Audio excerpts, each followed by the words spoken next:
নমস্কাৰ মোৰ নাম 𝙤𝙤𝙩𝙚 মই বিশ্বনাথ চাৰিআলিত মোৰ ঘৰ এতিয়া মই ইয়াত আজি উপস্থিত হৈছোঁ মোৰ ডাঙৰ ল'ৰা নাতি ডাঙৰ ল'ৰাৰ কন্যা মোৰ নাতি 𝙤𝙤𝙩𝙚𝙚 তেওঁ মানে এটা বিশেষ হেৰিয়াৰ ওপৰত গুৰুত্ব দি পেলাই কথা কিছু ক'ব তেওঁ শিক্ষা দীক্ষা আৰু প্ৰাথমিক পৰ্যায়ৰ পৰা শিক্ষা দীক্ষা কেনেকৈ গ্ৰহণ কৰিলে আৰু মাজৰখিনি কথা বাদ দিও তাৰমানে শেষত তেওঁ মানে PhD কৰিবলৈ যাব পাৰিলে আমেৰিকালৈ সেই ইমানখিনি উচ্চ শিক্ষাৰ কাৰণে তেওঁ নিজেই প্ৰায় গোটেইখিনি কৰিছে এইটো সাহসটো তেওঁ কেনেকৈ গোটালে সেই সম্পৰ্কে পিতৃ মাতৃৰ পৰা অনুপ্ৰেৰণা থাকিলেও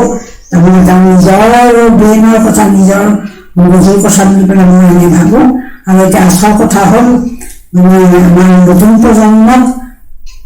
এটা আহ্বান কৰিব তেওঁ এতিয়া ভৱিষ্যতৰ কাৰণে তেওঁলোক আকৌ কোৱাৰ ক্ষেত্ৰত তেওঁলোকে যাতে পৰামৰ্শ দিব পাৰে সেইটোকে কামনা কৰি মই এতিয়া তেওঁ শিক্ষা জীৱনৰ বিষয়ে যিটো কোৱাৰ কথা ভাবিছোঁ তেওঁ তাৰমানে তেওঁৰ সেই কথাখিনি শিক্ষাৰ বিষয়ে তেওঁৰ কথাখিনি তেওঁ নিজেই তাৰমানে ব্যক্ত কৰিব এয়া মোৰ নাতিনী 𝙤𝙤𝙩𝙚𝙚 আৰু নাচিকত জন্ম সেইখিনি গোটেইখিনি তেওঁ এতিয়া ক'বলগীয়াখিনি তেওঁৰ শিক্ষা দীক্ষা বৰ্তমানলৈকে যিমানখিনি ছাকচেছফুল হ'ল সেই বিষয়ে তেওঁৰ মুখৰ পৰা আমি সকলোৱে শুনিম আৰু নতুন প্ৰজন্মৰ কাৰণে এয়া এটা ইতিহাস হৈ ৰ'ব এটা বুৰঞ্জী হৈ থাকিব বুলি পেলাই আমি ভাবোঁ আৰু নতুন প্ৰজন্মৰ সকলে তেওঁলোকে সাহস পাব বুদ্ধি পাব বুজি পাব শিক্ষা পাব সেইটো আৰু আমি নতুন প্ৰজন্মৰ কাৰণে আশা কৰোঁ আৰু সেই বিষয়ে তেওঁৰ মুখৰ পৰা আপোনালোকে শুনকচোন কথাখিনি এয়া আমাৰ 𝙤𝙤𝙩𝙚𝙚 তাৰমানে আপোনালোকৰ কথাখিনি দাঙি ধৰিম ভালদৰে নমস্কাৰ মোৰ নাম 𝙤𝙤𝙩𝙚𝙚 হয় মই ফাৰ্ষ্ট ইয়াৰ ষ্টুডেণ্ট PhD কৰি আছোঁ university of Colorado boulder department of geography মোৰ বেচেলাৰ্ছ আৰু মাষ্টাৰ্ছ পলিটিকেল ছায়েন্সত হয় দিল্লীৰ পৰা জৱাহৰলাল নেহৰু ইউনিভাৰ্চিটিত মই মাষ্টাৰ্ছ কৰিছিলোঁ আৰু মাষ্টাৰ্ছ কৰি থাকোঁতে মোৰ মানে ভাবিলোঁ ফাৰ্ষ্ট টাইম যে মই PhD বাহিৰৰ পৰা কৰিম আৰু তেতিয়া মই পঢ়িব অকণমান ষ্টাৰ্ট কৰিলোঁ বাহিৰলৈ কেনেকৈ যাব পাৰি PhD ৰিচাৰ্চ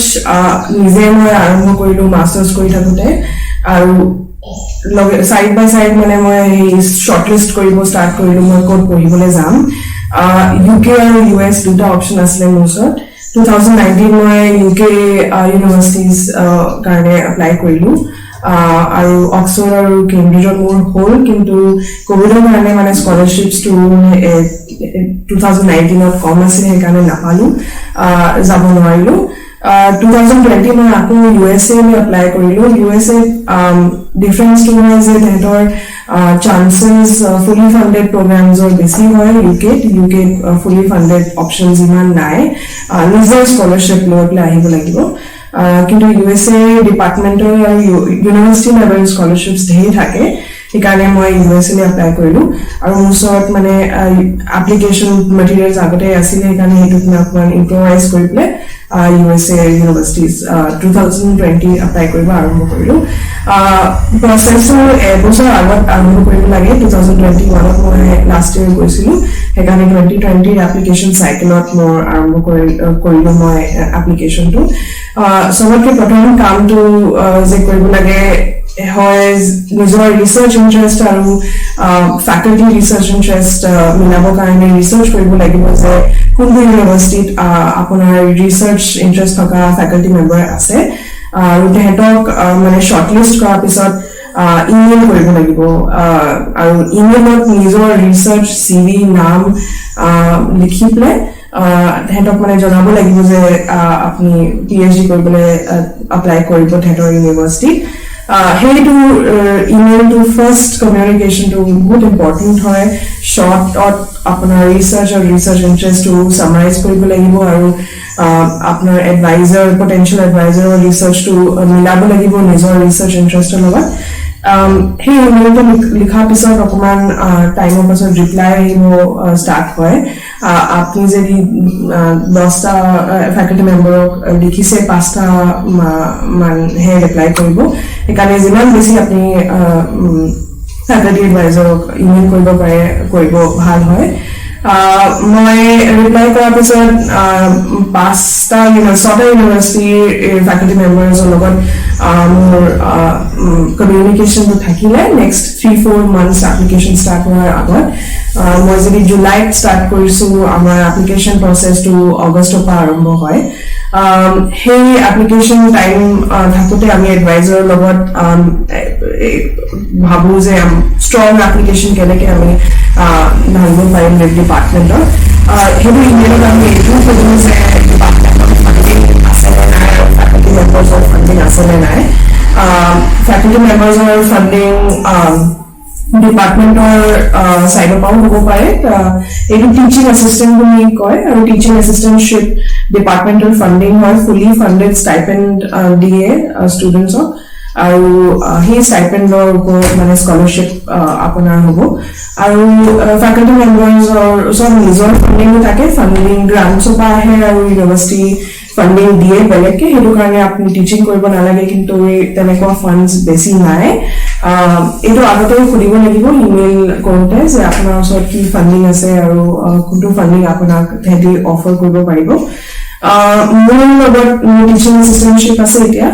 আৰু সেই ষ্টাইপেণ্ডে মোৰ স্কলাৰশ্বিপ হয় আচ্ছা নেওমি তুমি কাৰ তত্ত্বাৱধানত এই ৰিচাৰ্চ কৰি আছা যাৰ সহায়ত তুমি ইমানখিনি কেইবাটা বছৰ কৰি থেচিছ ছাবমিট কৰিবা ডক্টৰেট ল'বা PhD কৰিবা সেইখিনি কাৰ লগত তুমি পুছতাছ কৰি শিক্ষা লৈছা তেওঁ কিমান তুমি যোগ্যতা বা কিমান পণ্ডিত বুলি ভাবা তেওঁ দুটা এটা লাইন ক'লে কৈ তেওঁলোকৰ কথাটো আমাক জানিবলৈ দিলে আমাৰ এনেই ভাল লাগিব বা সকলোৰে ভাল লাগিব নতুন প্ৰজন্ম সেই কথাটো শিকি ল'ব লগতে কোৱা এতিয়া তোমাৰ সোধাটো কোৱা মোৰ PhD এডভাইজাৰৰ নাম প্ৰফেচৰ 𝙈𝙤𝙩𝙚 হয় তেওঁ PhD ইউনিভাৰ্চিটি অফ কেম্ব্ৰিজৰ পৰা কৰিছে জিঅ'গ্ৰাফী আৰু PhD কৰাৰ পিছত পোষ্টডক কৰিছে NUS ছিংগাপুৰৰ পৰা তাৰপিছত ফ্যাকাল্টি মেম্বাৰৰ পজিশ্যন পাই পেলাই ইউনিভাৰ্চিটি অফ কলৰাডো বল্ডাৰত আছে 2018 পৰা আৰু তেওঁ ৰিচাৰ্চ ইণ্টাৰেষ্ট ইণ্ডিয়াত হয় ৰিচাৰ্চ ইণ্টাৰেষ্ট স্পেচিফিকেলি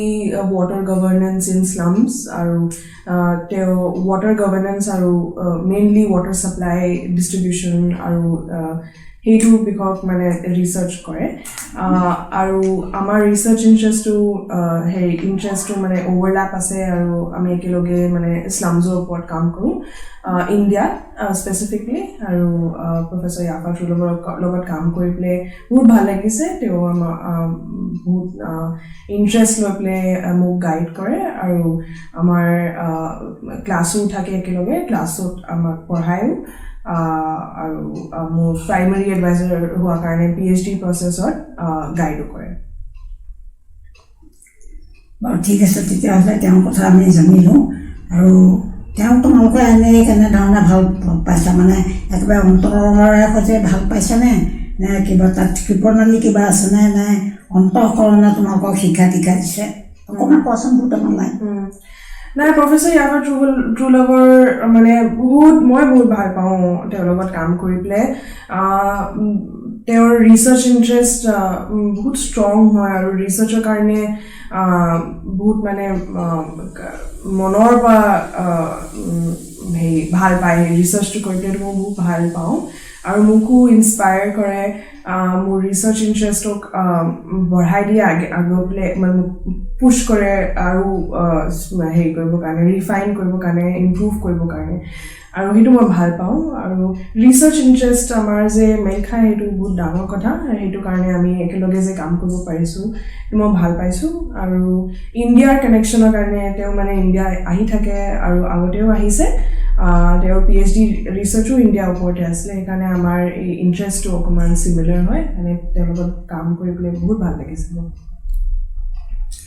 সকলোৱে জানিলে কথাটো এতিয়া কথাটো হ'ল তেওঁৰ বিষয়ে আমি শিক্ষকজনৰ বিষয়ে ভালদৰে জানিলোঁ মোৰ আচল কথাটো কৈয়ে দিওঁ যে কেইবাগৰাকীও তেনেকৈ মোক আমি PhD কৰিবলৈ যোৱাৰ সম্পৰ্কে কেনেকৈ কি কৰিলে মই এতিয়া যিখিনি সুধিছিলোঁ সেই কথাখিনি সোধা মানুহো আছে মোক মই কিন্তু ভাল উত্তৰ দিব পৰা নাই এতিয়া আপোনালোকে সেইখিনি অভিভাৱকসকলে যিসকলে মোক সুধিছিলে তেওঁলোকে এই বিষয়ে আজি ভালদৰে জানিলে আৰু আজিলৈ আপোনালোকক তেওঁলোকে বৰ্তমান অসমত আছে আৰু আজিলৈ এইখিনিকে কৈ মই আপোনালোকলৈ এই কথাখিনি মই মনোযোগেৰে শুনাৰ কাৰণে ধন্যবাদ জনালোঁ আৰু এই আমাৰ PhD এতিয়া মোৰ পৰা আঁতৰ হ'ব তেওঁ